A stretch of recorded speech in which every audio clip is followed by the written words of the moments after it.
From the moment I drew my first breath, my mother, Vivian, was not just a parent, she was a curator. I, Alara, was her inaugural exhibit. My cradle was her studio, my childhood her content calendar. By the time I unpacked my bags in my freshman dorm at Sterling University, Vivian and Alara, Raising Resilience, had 5 million devoted followers. My roommate, Chloe, gazed at my muted, school-issued duffel bag with wide, envious eyes. "Your mom is like legendary," she breathed, scrolling through Vivian's pristine feed. "You must have the most incredible memories. And the ads, she must be rolling in it." When I showed her the screenshot of Vivian's last brand deal, a cool $80,000 for a single post, Chloe's awe curdled into suspicion. Her eyes traveled from my threadbare uniform to the half-eaten cafeteria steamed bun in my hand. "But you're on the meal assistance program," she stated, not unkindly. "You wear the same 2 sweaters. How does that math work?" I swallowed the dry dough. "The resilience budget," I explained, the term tasting like ash. 300 yuan a month, all part of the narrative. As if on cue, my phone buzzed. Vivian's perfectly contoured face filled the screen, her backdrop a tastefully minimalist home office. "Alara," she chirped, her smile not quite reaching her eyes as they scanned my dorm room. "It's 8:17 p.m. The Sterling Library closes at 10. That gives you 1 hour and 43 minutes of quality study time. You should be there." I rolled my eyes towards the ceiling, knowing the camera's angle would hide it. "The library's closed for maintenance, Mother." "Details, darling. Find a street lamp. Clock in with your vocabulary flashcards by 9, or it's a $10 deduction from your allowance." The call ended. I'd hoped university would be the end of the 300 yuan challenge, but the internet had other plans. One of Vivian's videos, "Can a college girl survive on 300 yuan a month?" had detonated across platforms. The comments were a firestorm of outrage, except for the handful of twisted admirers and the 10,000 bot accounts she'd purchased years ago. The hate, however, was pure inspiration to Vivian. She pivoted seamlessly. Check in to earn your allowance. My life became a series of punitive live streams, jogging at 4 a.m. in the rain, studying under a flickering park light at 2 a.m., The angrier the comments, the brighter her designer smile. My escape was the campus cafeteria. I got a work-study job slinging mashed potatoes. To my surprise, my mere presence, the infamous 300 yuan girl, drew attention. The university's PR department, seeing an opportunity, had me live-stream open days and library tours. I even started my own quiet after-hours stream from the serving line, a slice of real, unscripted life. For the first time, I was earning my own money, a secret nest egg of dignity. One evening, mid-stream, as I was carefully balancing a portion of braised pork, Vivian's video call banner flashed. I answered, my cafeteria apron filling the screen. Her shriek was a digital violin. "Alara! Why are you not at a study checkpoint? And what in heaven's name are you wearing? I always said too much freedom leads to peculiar hobbies." She was holding a delicate bowl of artisanal bird's nest soup. Clean ingredients, a soft, gelatinous texture with a natural egg white fragrance. She'd slipped into ad read mode. A cold anger, slow burning for years, ignited. "Well, it's hard to afford couture on the resilience budget, Mother. 300 yuan doesn't stretch to designer bird's nest." She sniffed. "Nonsense. I provided ample sustenance. Don't you remember the yellow peach cans?" She said it with the reverence of someone mentioning a life-saving charity. Those cans, they were the key to her first sponsorship, landed after a particularly vicious stunt where she'd tossed me, a toddler, into an icy river to build immunity. The resulting fever was treated not with medicine, but with an expired can of yellow peaches. The video of me burning up and clutching the cold tin went viral. "Nostalgia!" the crowd cried. Sponsors flooded in. My small taste of freedom was short-lived. When winter break approached, I announced I'd stay on campus, working triple-pay shifts. Vivian, fearing the loss of her central prop, deployed capital as a weapon. She had my budding streaming account mass-reported and suspended. "Alara," she cooed when I confronted her, "do you think a little university makes you independent? Come home. I'm feeling generous. 100 yuan for the holiday break. Be late, and it's a 10 yuan deduction." Then fate intervened. As she gloated, a sharp cry echoed, followed by a cacophony of crashes. Her phone showed a dizzying view of her ornate ceiling. She'd tumbled down her marble staircase in her stilettos. A broken leg. 1 month, bedridden. A grim opportunity opened before me. I forfeited my triple pay, joined a budget bus tour home, and created a new account. My first post was an announcement. Challenge: caring for my bedridden mother on 350 yuan a month. I was feeling magnanimous, a 50 yuan raise. I uploaded a photo of Vivian, propped up and furious. The response from her legion of anti-fans was electric. 30 fan groups formed in half an hour. When I arrived, she was trapped in her satin sheets, her tongue still a razor. "Back so soon? I thought you were a high earner." I simply nodded. "Yes, mother." Pacified, she launched into her new rules. I could stay, but rent was 100 yuan a day, payable via IOU with interest. Utilities were split. "It's for your own good, darling, to build character." She called out, "Bianca, my throat is dry. Some water, please." Bianca, her live-in assistant, was silent. I smiled. Bianca's been given paid leave. It's just us now.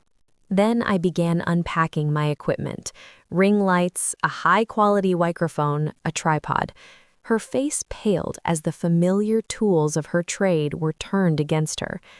"Do you remember?" I asked softly, setting up the camera. "My first period? I was terrified, thinking I was dying. And you went live? You panned the camera over my blood-stained pajamas and told the viewers, 'It's just biology, sweetheart. Don't be so dramatic.'" I hit go live on my platform. "Welcome, everyone," I announced. "Tonight's filial piety stream. A light-up sign buys mother a sip of pre-made soup. A heart adds 1 minute to her sleep time. Fold a paper crane, and she gets a bathroom trip." "You're insane!" Vivian screamed, hurling a bedside clock.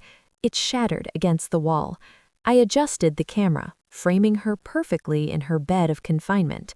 "You raised me on 300. I'm giving you 350. Why the outrage, mother?" The stream exploded. Her haters rejoiced. For the next month, I was the curator. She was forced to perform, to drink bowl after bowl of cheap broth until she was sick, to beg for bathroom privileges. I handed her the rough, unbranded sanitary pads she'd once bought me. "You said these were the honest ones, remember?" The nights she had no sleep tips, she had to stay awake until dawn. The power dynamic had not just shifted, it had inverted. The month ended. I'd built a following and secured my financial independence. I returned to Sterling, a free woman. Vivian, her leg healed, tried to resurrect her channel, Clara's Mom, The Redemption, focusing on a sweet adopted daughter she named Celeste. But the audience had moved on. They preferred my narrative of hard-won autonomy to her staged saccharine motherhood. Her new paradise crumbled when Celeste, a con artist posing as an orphan, emptied her accounts and vanished. Vivian was left with nothing but a cramped apartment and 300 yuan to her name. Years later, at my university graduation, she couldn't find me in the crowd. Her call reached me as the final boarding announcement for my international flight echoed through the terminal. "Ilara, where are you? Please, just see me. I was wrong." I watched the tarmac through the glass. "I'm at the airport, Mother. I'm leaving. To study. I might not come back." "You're leaving? Don't you need me?" Her voice was a fragile thing. "I never needed love from you, Mother," I said, the truth finally clean and sharp. I needed safety. I needed money to buy it. Now I have it, and I will give myself all the love I require. So you won't forgive me? The words were a whisper. I thought of the first birthday cake I ever bought myself, eating it alone in my dorm, the sweetness mingling with tears of grief for something I'd never had. She had given me a sister to replace me on the very day meant to celebrate my existence. I said quietly, "You had your chance. You used it to cast another girl in my role." The line was silent. "Goodbye, Vivian." I ended the call, turned off the phone, and boarded the plane. Beneath the boundless blue sky and sun-pierced clouds, I felt the weight of a lifetime lift. My wings, once brutally clipped, were now strong, paid for in full by my own hands. The frame was empty, and I was finally, exquisitely, free.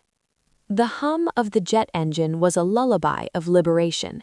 As the coastline of my past shrank into a mere line, then vanished, a profound silence settled within me, not of emptiness, but of spaciousness. For the first time, my story had no director, no audience demanding a performance. It was terrifying. It was magnificent. My destination was the University of Edinburgh for a master's in digital sociology, a choice born of both irony and a deep need to understand the ecosystem that had raised me. In my small, sun-drenched flat overlooking the meadows, I lived a deliciously mundane life. I bought groceries without calculating their cost per gram against a monthly allowance. I slept through dawn because my body was tired, not because an alarm was set for a punitive live stream. I wore soft, faded sweaters chosen for comfort, not for their symbolic value of resilient frugality. I kept a low profile online, using a new alias, Erin Gray. My content was academic, observational. Short essays on parasocial relations, the economy of family vlogging, the architecture of online empathy. It was nuanced, quiet, and slowly gathered a modest following of people who appreciated the analysis without craving the drama. The money from my viral filial piety streams, wisely invested, funded this piece. But the internet never truly forgets.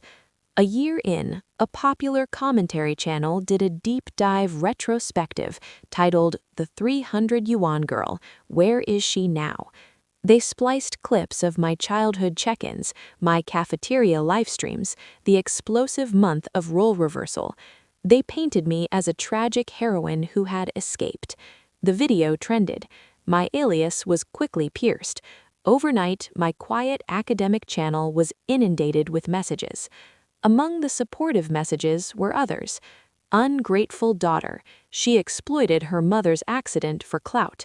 And from the void, a new account named @Clara'sRealMom began posting. It was Vivian. Her content was a masterclass in veiled victimhood. No more lavish sets, now it was a modest kitchen. She'd film herself making a simple meal for one, sighing, "I wonder where Celeste is. I hope she's safe." The camera would linger on an empty chair. The hashtag was always learning to let go, or quiet strength. The comments were a battlefield. Half sympathized with her lonely redemption. The other half saw the manipulation for what it was. The war between Team Alara and Team Vivian was reignited, with me as an unwilling general on a distant front. Then the package arrived. No return address, postmarked from a nearby city. Inside, nestled in tissue paper, was a small, exquisite porcelain doll. Its face was painted with an eerie, serene smile. Its dress was a miniature replica of the one I'd worn in Vivian's most viral video. Winter swimming toddler video.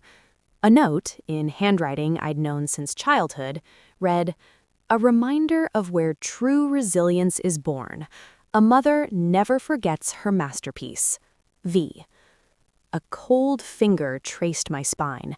It wasn't a threat of violence. It was a claim of ownership.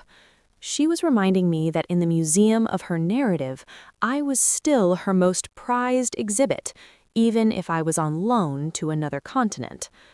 My peace shattered. Paranoia, an old familiar ghost, moved back in. Was she here? Had she used the last of her resources to track me down? For weeks, I jumped at shadows, scrutinized every unfamiliar face in lectures. Finally, anger replaced fear. I would not be hunted by my own ghost story. I decided to weaponize my silence. For my next Aaron Gray video, I chose a topic: the artifact as anchor, how objects are used to tether escaped narratives. I placed the porcelain doll on a plain white shelf behind me. For the entire 20-minute lecture, I never mentioned it, never looked at it. I spoke academically about cults, abusive dynamics, and how physical tokens are used to assert psychological control. The doll sat there, its creepy smile in sharp focus for my thousands of viewers.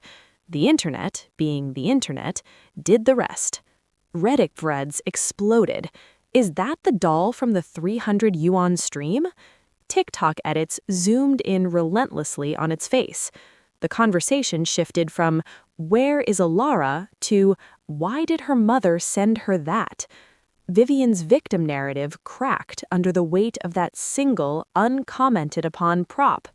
Her comments flooded with doll emojis and questions she couldn't answer without revealing her hand. A week later, a legal letter arrived from a firm in Shanghai. It was a cease and desist, claiming I was defaming Vivian and causing her emotional distress, affecting her limited, legitimate livelihood as a content creator. It demanded a public apology and a portion of my earnings derived from the exploitation of our family narrative. It was the final, desperate gambit of a curator whose exhibit had walked away. She was trying to sue me for the copyright on my own pain. I didn't hire a lawyer.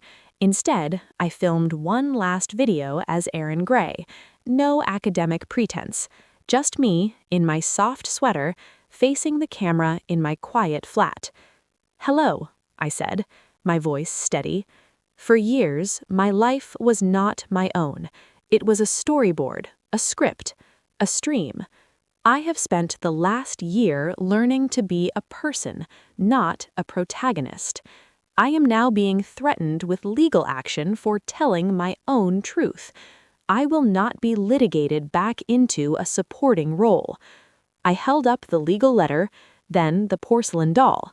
This is not love. This is not nostalgia. This is the last gasp of control. I placed the doll in a small cardboard box. I am returning this artifact. I am not returning to the narrative. I walked to my window, opened it, and held the box over the street below. I didn't drop it. I simply held it there, in silence, for a long moment, letting the symbolism hang in the air. Then I brought it back in and set it down, out of frame. "The story of Alara and Vivian is over," I said, looking directly into the lens. It had its climax, its denouement, and its conclusion at an airport a year ago. Any further attempts to force a sequel are just fan fiction, and I do not read the comments. I ended the stream. I packed the doll and the letter back into a box and mailed it to the law firm's address. No note attached. The silence that followed was different. It was definitive. The online storm calmed. Vivian's channel, deprived of its opposing force, dwindled into obscurity, a museum to a closed exhibition. Months later, on a crisp Scottish afternoon, I was browsing in a second-hand bookshop. My phone buzzed, an unknown number with a domestic prefix. A part of me still tensed. I answered. There was a long pause, filled with static and distance, then a voice, older, frayed at the edges, devoid of its performative sweetness or sharp cruelty, just tired. "Alara?"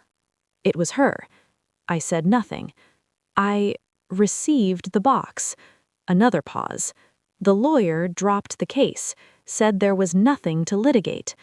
I watched dust motes dance in a sunbeam, waiting. I sold the last of the jewelry, she continued, her voice barely a murmur. The real stuff. I'm moving to a smaller city. There's a community garden project. She trailed off. She wasn't asking for forgiveness or money or a reunion. She was simply reporting, relaying the facts of a life that was now, finally, separate from mine. It was the most authentic communication we'd ever had. Okay, I said, the word simple and final. Okay, she echoed. The line went dead. I placed the phone back in my pocket, selected a worn copy of a novel I'd always wanted to read, and paid for it with coins that felt light in my hand. I stepped out into the crisp Scottish afternoon, the unscripted wind pulling at my hair. The frame was gone. The canvas was blank, vast, and quietly, wonderfully, my own. The story wasn't about vengeance or victory or even closure. It was about the profound, ordinary freedom of an uncaptioned life, one peaceful, uneventful day at a time. The community garden was in a town no one had heard of, nestled between misty hills. Vivian's videos, when she posted them, were no longer about motherhood. They were close-ups of soil crumbling between weathered fingers, time-lapses of pea tendrils climbing twine, silent shots of rain on the polycarbonate roof of a greenhouse. The lighting was natural, often poor. The camera shook. The account was called At the Tended Plot. She had 3,412 followers. Most were gardening enthusiasts who knew nothing of her past. I followed the account from the shadows of a private browser window.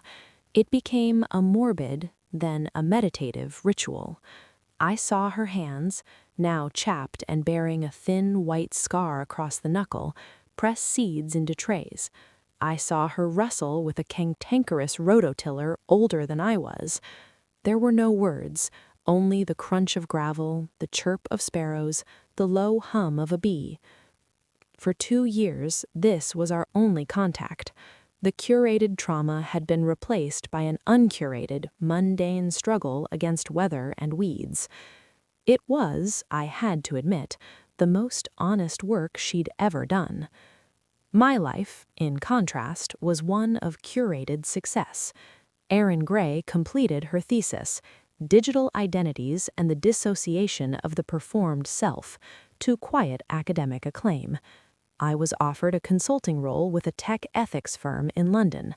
I wore tailored blazers and spoke in soundproofed rooms about the very architectures of influence that had built my prison. The irony was not lost on me.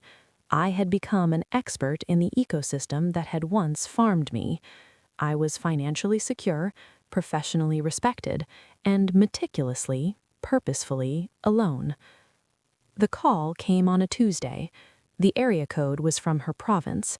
My heart, that traitorous organ, slammed against my ribs. I let it go to voicemail. A hoarse, unfamiliar voice, layered with a tension that had nothing to do with performance, left a message. Miss Alara, this is Dr. Chen from Riverside Clinic. Your mother, Vivian Lee, has listed you as her emergency contact. She's been admitted. It's not an emergency yet, but she's refusing some tests. She says she needs to speak to you first. Can you call us back? Refusing tests. Of course. Even in potential illness, she was staging a scene, forcing a confrontation.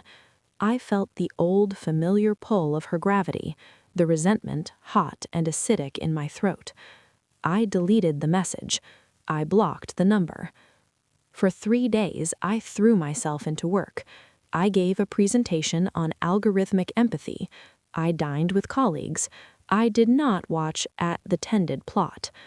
But on the 4th day, a new video uploaded, not a gardening clip. It was a static shot of a hospital room wall, pale green and chipped. The camera was propped on something, framing a sliver of a window showing a sliver of gray sky. Her hand moved into the frame, holding a single, slightly wilted sunflower in a disposable water cup. She set it on the windowsill. The video was 10 seconds long, no sound. It was titled simply, Light. It was a signal, not a cry for help, but a statement of fact. I am here. This is happening. Something in me, the part that had calculated survival for so long, made a cold assessment. If she died and I had ignored this, the narrative would resurrect itself with a vengeance, the ungrateful daughter who left her mother to die alone. My hard-won peace would be drowned in a new tsunami of opinion. This was no longer about feeling, it was about strategy. I had to go back. The journey was a surreal reversal. I, in my cashmere travel coat, boarded a first-class pod. She, in a hospital gown, waited in a county clinic. I was not Alara, the victim returning to her tormentor. I was Erin Gray, damage control expert, arriving to manage a liability. She looked smaller, not just frail, but condensed. The performative vibrancy was gone, stripped away by what appeared to be genuine pain. Her famous hair was a dull gray braid over her shoulder. When she saw me in the doorway, her eyes widened, not with theatrical joy, but with a shock that looked almost like shame. She fumbled for the remote, muting the television that was playing a garish soap opera. You came. Her voice was raspy. Dr. Chen called. You're refusing tests. It's inefficient. Just do what they say. A ghost of her old smirk touched her lips. Always so practical now. She winced, shifting on the bed. They want to do a biopsy, a mass, in my lung. The clinical word hung in the antiseptic air. Then let them. If it's bad, she said, looking at her hands, not at me, they'll want to cut. Chemo, radiation. I've been reading. It's a terrible way to be seen. The phrasing struck me. A terrible way to be seen. Not to suffer, to be seen. Even now, the camera's eye was her primary lens. So your alternative is to, what? Let it go unchecked and film the poetic decline? The tended plot? A final harvest? I couldn't keep the bite out of my voice. She finally looked at me. The defiance I expected wasn't there. Just a deep, weary exhaustion. My alternative is to have a choice and to ask you a question first. What question? She took a shallow breath. If it is bad, if I choose to let it run its course, would you stay? Not to care for me, not to stream it, just to be a person in the room, so it's not just nurses and the television. The request was so small, so horrifically mundane, it disarmed me. She wasn't asking for a daughter's love. She was asking for a witness who knew her whole sordid script, an audience of one for an unperformative death. You have a community now, I deflected, cold. The garden people. They know the woman who grows good zucchini, she said softly. They don't know me. You are the only one who knows me. The truth of it was a vice. I was her sole surviving biographer. I'll stay while you get the biopsy, I said, the words like stones. We'll discuss hypotheticals after we have facts. The facts, when they came, were blunt. Stage 3. The doctor, a weary man with kind eyes, outlined a brutal but potentially effective treatment plan. Vivian listened, nodded, asked precise questions about timelines and side effects. She was, I realized, a meticulous researcher when the subject was herself. Back in the room, she was silent for a long time, watching the sunflower droop further. I'll do the treatment, she announced, to the window. I was surprised. Why? Because a slow, curated decline is still a performance, she said, her voice flat, and I am tired of performing. The treatment is ugly. It is undignified. It is real. Maybe Maybe I can earn the right to have you in the room at the end if I go through something real first. It was the most startling thing she had ever said. She was offering to endure a private hell not for a comeback, but as a form of atonement, a down payment on a moment of non-transactional company. I didn't move to London. I rented a sterile, serviced apartment near the provincial hospital. We entered a bizarre new routine. I was not a caretaker. I was an auditor. I drove her to chemotherapy sessions. I sat in the corner with my laptop, working while the poison dripped into her veins. I fetched ice chips when the mouth sores were bad, placing them wordlessly on her tray. I did not fluff her pillows. I did not hold her hand. She, in turn, did not complain.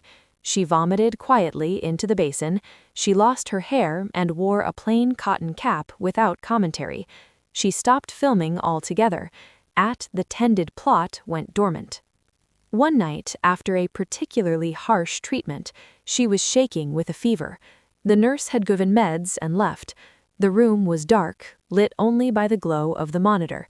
I was dozing in the armchair. "Ilara." Her voice was a thin thread in the dark. The yellow peach cans. A long, rattling breath. The factory. I bought a case after the first ad check came. I kept one. For years. I thought it was a trophy. I said nothing, my eyes open in the darkness, fixed on the ceiling. The night you left for university, I opened it. I ate it. Every syrupy piece. She coughed. It was the most disgusting thing I have ever tasted, like metal and shame. A single hot tear escaped the corner of my eye and slid into my hairline. I did not wipe it away. "I'm not telling you for forgiveness," she whispered. "I'm just reporting the facts." It was the same phrase I'd used in the garden shop in Edinburgh. A sob, raw and unexpected, hitched in my chest. I choked it back, turning it into a sharp exhale. "Go to sleep, Vivian," I managed, my voice thick. The treatments shrank the mass. She survived. She was released, gaunt and permanently aged, back to her small house and her waiting garden, which had grown wild and weedy in her absence. On the day of my flight back to the UK, I went to say goodbye. She was on her knees in the dirt, carefully replanting seedlings that had grown leggy on her windowsill. She didn't get up. "The plot needs tending," she said, not looking up. "Yes." She sat back on her heels, wiping earth on her trousers. She looked up at me, the sun etching the new, deep lines around her eyes. "Thank you for the audit." I nodded. "The treatment was real.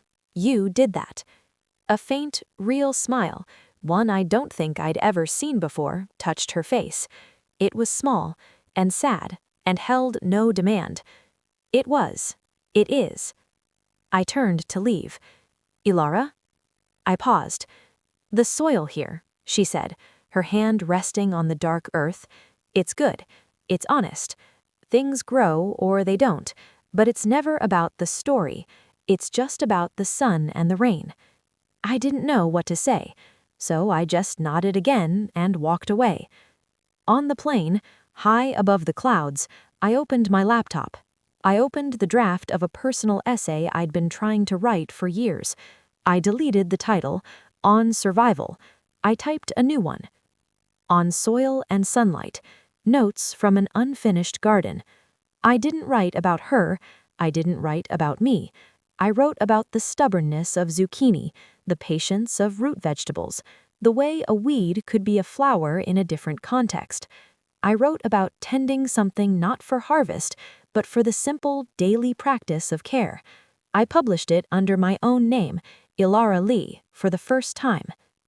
I did not tag @the tended plot, but the following week, her account, which had been silent for months, liked the post. It was the only interaction between us. The war was over. There was no victory parade, no peace treaty. Just two women on opposite sides of the earth tending their separate, quiet plots in an uneasy but enduring ceasefire. The story was no longer about capture or escape.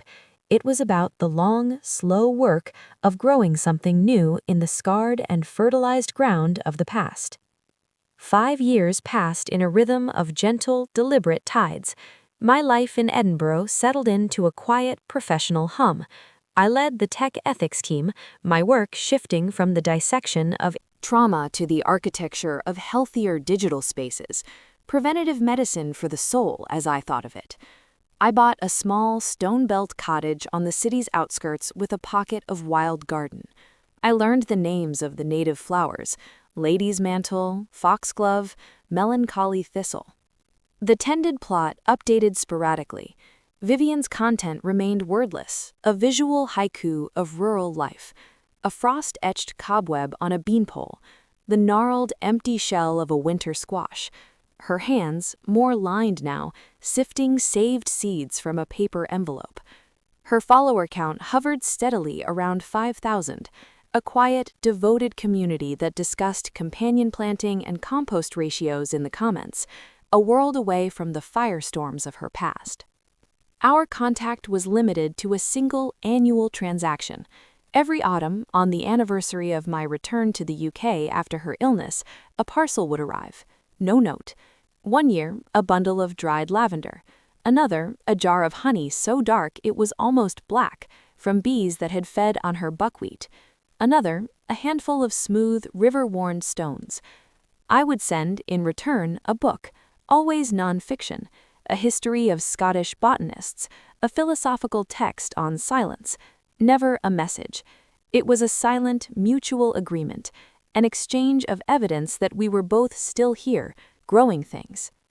Then the parcel in the 6th autumn was different.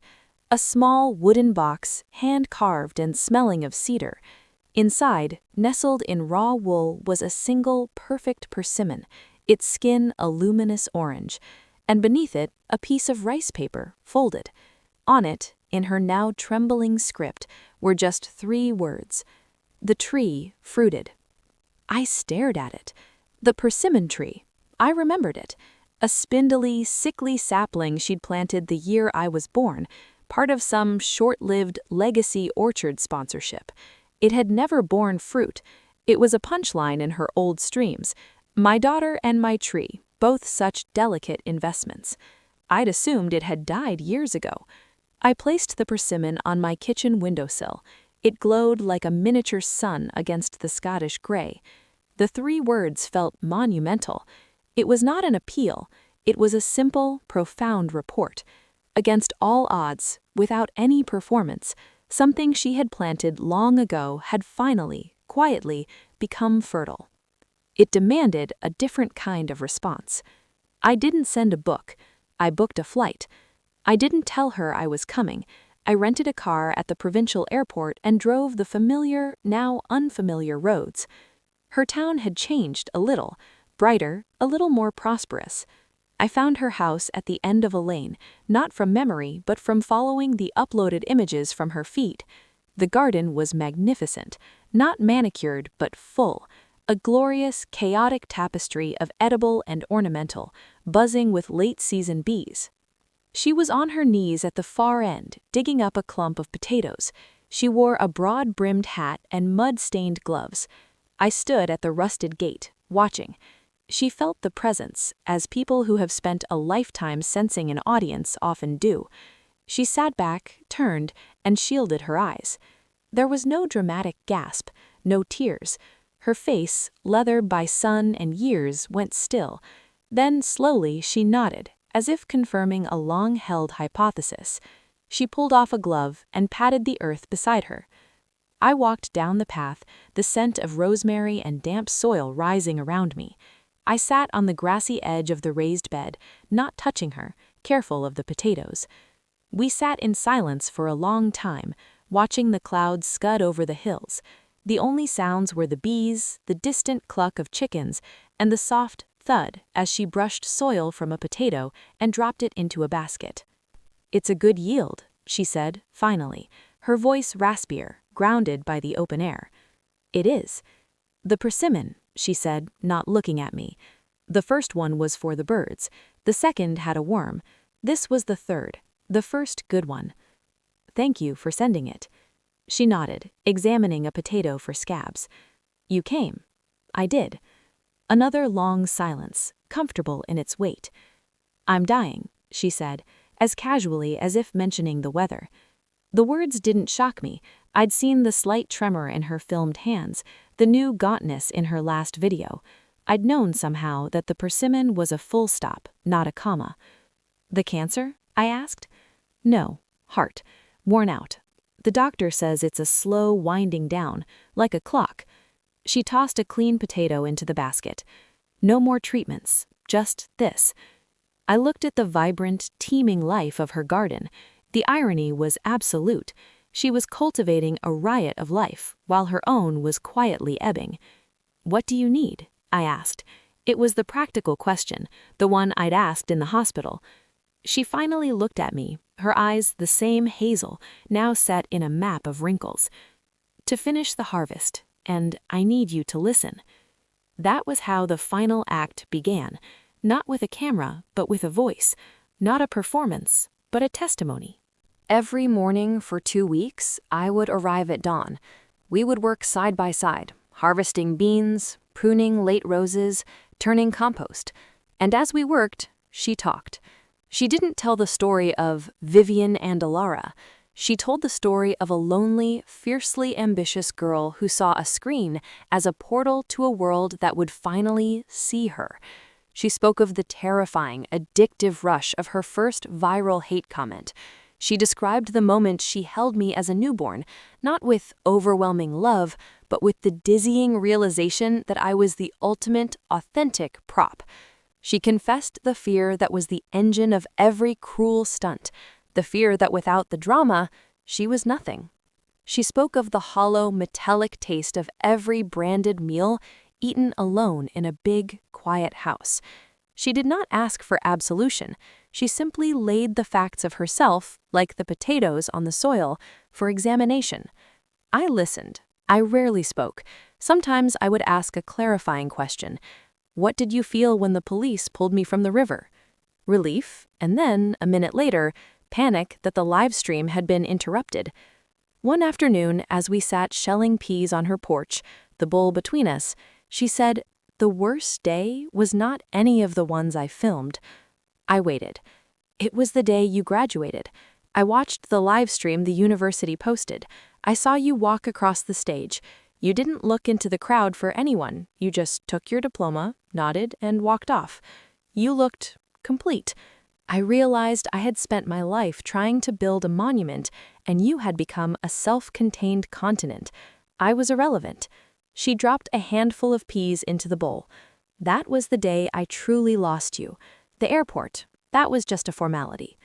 On my final day before my return flight, the work was done. The garden was put to bed for the winter, mulched and tidy. The preserves were lined in the cellar. We stood in the quiet, stripped garden. "It's in order," she said, with a gardener's satisfaction. "It is." She turned to me, and for the first time there was a direct, unguarded plea in her eyes. "Will you come back when it's time?" I thought of the cold hospital room years before, her asking for a person in the room. This was different. This was her soil, her son, her terms. "Yes," I said, "I will come back." 3 months later, Dr. Chen's call came. "It's time," was all he said. I arrived to find her in a hospital bed that had been moved into the main room of her small house, positioned by the window overlooking the sleeping garden. She was frail, a whisper of herself, but lucid. "You kept your promise," she whispered. I did. She gestured weakly to a simple wooden box on the table. "For you. Don't open it now." I nodded. Her breathing was shallow, a rustle of paper. The late afternoon sun poured in, painting the floor gold. "Ilara," she breathed, her eyes on the garden. Was any of it real? Any of the mothering? It was the question that had hung between us for a lifetime. I looked at her sunken face, at the peaceful garden she had built with her own broken hands, at the unopened box that held some final truth. I thought not of the grand cruelties, but of the canned peaches, the coldness of the unheated house, and the relentless, warped framework of her world that had, ironically, forged in me a steel no ordinary upbringing could have. The neglect was real, I said, my voice steady. The hunger was real. The resilience you forced on me, that became real. But it is mine now, not yours. A single tear traced a path through the wrinkles on her temple, not of sorrow, but of understanding. Good.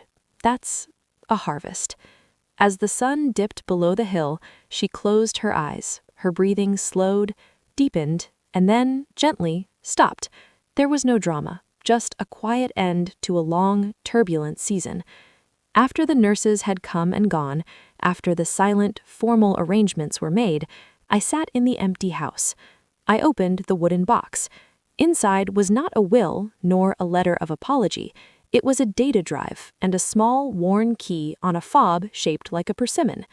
I plugged the drive into my laptop, a single folder titled Raw Footage. Inside, hundreds of video files, dated from my infancy to just a few weeks ago. I clicked one at random. It was me, age perhaps 4, sitting at a tiny table. The camera was shaky, handheld.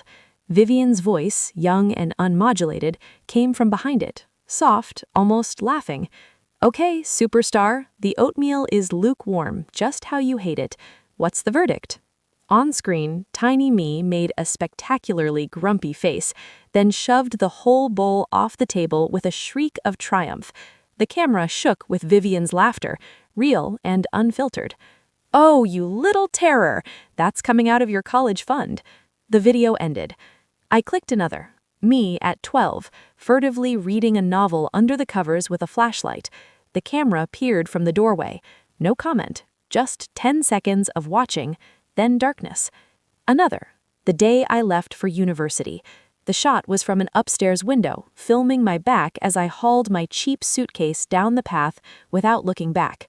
The camera zoomed in, shakily, on my retreating figure until I turned the corner. Then a full minute of filming an empty street. The only sound was a ragged, stifled breath from behind the lens. File after file. Unseen moments. Unmonetized, unshared. Moments of ordinary, flawed, unscripted life. The final file was dated from the week before. It was a static shot of the persimmon tree, the single fruit glowing. Her voice, old and tired, whispered from behind the camera, a private memo to herself. There, after everything, it fruited. The key was for a safety deposit box in the local town. In it, I found the official documents, the deed to the house and garden, left solely to me, and beneath them, every single cent she had earned from the brand deals during the 300 yuan years, meticulously saved and invested. The sum was staggering, a fortune built on my childhood hunger, a final, complicated gift. I sold the London flat. I kept the cottage in Edinburgh, but I also kept the little house with the garden. I hired a local caretaker to tend it. Sometimes, on long summer evenings, I go back. I sit on the porch where we shelled peas. I watch the persimmon tree, now heavy with fruit. I am neither the curated child nor the vengeful daughter. I am a woman sitting in a quiet space, holding two opposing truths, the profound damage done and the inexplicable, fragile peace that grew in its aftermath. I never made a video about it. I never wrote an essay. Some harvests are not for sharing. They are simply for keeping, a sweet and bitter fruit grown in complex soil, proof that even the most barren-looking ground can, with enough time and a different kind of care, yield something true.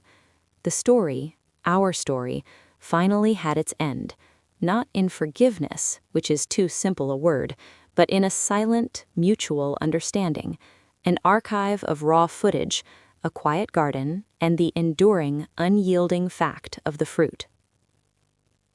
The world expected a memoir. Publishers' offers, disguised as empathetic letters, piled up in my Edinburgh inbox. Documentary filmmakers sent tasteful proposals. A story of healing, they called it, a journey of reconciliation. They wanted the third act, neatly packaged, the abused daughter, the repentant mother, the cathartic garden. They wanted to put a frame back around the life I had fought so hard to step out of. I declined them all. The silence I had cultivated was now my most valuable crop. I hired a formidable lawyer who specialized in digital legacy, and we drafted a watertight legal instrument. It forbade the commercial use of my name, likeness, or any identifiable details of my story by any entity in perpetuity. The only exception was academic, anonymized study. I wasn't just protecting my past, I was copywriting my piece. The money from Vivian's deposit box was a ghostly inheritance. I couldn't spend it on myself. It felt like trading in old bones. Instead, I used it to establish the Tended Plot Foundation, a quiet, bureaucratic entity that funded two things: digital literacy programs for children, teaching them to recognize the architecture of performance online, and grants for small-scale, sustainable agriculture. We gave money to people who wanted to work the land without exploiting anything but the sun and the rain. The foundation's logo was a simple line drawing of a persimmon. No explanation. Those who knew, knew. My life bifurcated. In Edinburgh, I was Aaron Gray, respected consultant, owner of a cottage with a wild garden. In the small house in the Chinese hills, which I visited for a month each spring and autumn, I was simply the keeper. I learned the garden's rhythms from Vivian's meticulous journals, which were not diaries of feeling, but ledgers of fact. March 14th, purple sprouting broccoli bolted, early heat, compost tea applied. October 2nd, first frost predicted, harvested the last of the French beans. I tended the plot. The work was physical, mind-clearing. My hands grew calloused. I learned to prune the fruit trees properly. I befriended the old neighbors, who spoke of Auntie Lee with a respectful fondness, remembering only the woman who shared excess zucchini and knew how to fix a stubborn rototiller. To them, I was her distant, polite niece who had inherited her green thumb. I did not disabuse them of the notion. One brisk autumn morning, as I was spreading straw over the garlic beds, a car pulled up the lane. A woman in her late 40s with an intelligent, anxious face got out. She carried a professional camera, but held it low, non-threateningly. "Excuse me," she called. "Are you the owner?" "I am," I said, leaning on my rake. "My name is Anya. I'm a journalist. I've been researching the history of early family vlogging for a long-form piece. This was Vivian Lee's home, wasn't it?" The past, like a dormant spore, found a breath of air. I kept my expression neutral. It was. She took a careful step closer. "I'm not here for salacious details," she said quickly, as if reading my silence.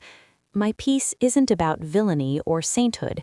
It's about the ecosystem, how a platform's design, the economy of attention, and one person's hunger can build a prison for two people. I think your story, what came after, is the most important part, the unalgorithmic part, the part about silence and soil." She was good. She wasn't appealing to my vanity or my pain. She was appealing to my intellect, to the part of me that had built a career analyzing these very systems. "Why?" I asked, my first word to her. "Because the Vivian Lees of the world are still out there, and so are the Alaras. The platforms have just gotten smarter. The cages are more gilded. I want to write something that shows there's a way out the other side that isn't about more content, that's about this." She gestured to the garlic bed. I looked at the dark, fertile earth, at the tidy rows waiting for winter. I thought of the raw footage strive, a testament to a hidden, flawed humanity that existed outside the frame. I thought of the foundation, turning poisoned money into clean grants. "Wait here," I said. I went inside and returned with a plain envelope. I did not give her the drive. That was mine. Instead, I gave her the business card for the Tended Plot Foundation's executive director and a single printed paragraph. "This foundation is the only part of the aftermath that is publicly accessible," I said. You may speak to its director. She has my full permission to discuss its aims and its funding source, in broad terms. You may also use this. I nodded to the paper in her hand. She looked down at the paragraph I had written just minutes before in the quiet house. It read, "The most radical act after a life of performance is not a better performance. It is the deliberate, unrecorded cultivation of a small, real thing. To water what you have planted, not for the harvest it might bring you, but for the simple, sacred fact of its growth. The internet runs on the fuel of captured moments. A life is built in the moments between them, in the quiet, unshared tending of your own plot." She read it twice, her fingers gentle on the paper. She looked up, and I saw not the gleam of a journalist with a scoop, but something like understanding. "Thank you," she said, and she meant it. This is more than I hoped for." "Do not come back," I said, not unkindly, "and do not try to find me elsewhere. This story's currency is spent. Write about the soil, not the scar." She nodded, a promise. She took a single, respectful photo of the persimmon tree against the autumn hills, got in her car, and left. Anya's article was published 6 months later in a prestigious monthly magazine. It was titled "The Economy of Attention and the Silence That Follows." It was scholarly, rigorous, and deeply humane. Vivian was a case study, not a caricature. I was a shadow, a silhouette moving toward a different kind of life. The final third of the article focused on the tended plot foundation and the philosophy of unrecorded cultivation. My paragraph was the epigraph. The piece won awards. It sparked discussions in tech ethics conferences I attended anonymously. My colleagues at one such event debated it over coffee, unaware the subject sat among them. "It's the most compelling argument for digital asceticism I've ever read," one said. "It's not asceticism," I heard myself say, startling them. They looked at me, Aaron Gray, the quiet analyst. "It's about sovereignty, choosing what to give and what to keep for yourself." They considered this, nodding thoughtfully. In that moment, I felt the final, fragile suture hold. The past was not gone. It was compost. It had broken down and nourished something new, something I could use to feed a conversation without reopening the wound. The following spring, in the hills, I found a sapling volunteer under the persimmon tree, a new tree sprung from a dropped seed. I dug it up carefully and replanted it at the edge of the garden, where it would get its own sun. I am Ilara. I am Aaron. I am the keeper of a plot of land and the curator of a silence I have earned. The story is not a circle, closed and perfect. It is a garden, messy, evolving, seasonally dying and reviving. Some years the yield is sweet, some years it is bitter, but it is always, unquestionably, my own. The cameras are off, the script is finished. There is only the sun on my back, the earth in my hands, and the vast, peaceful quiet of a story that is no longer for sale. The final harvest is not an event, but a continual, quiet practice. And it is enough.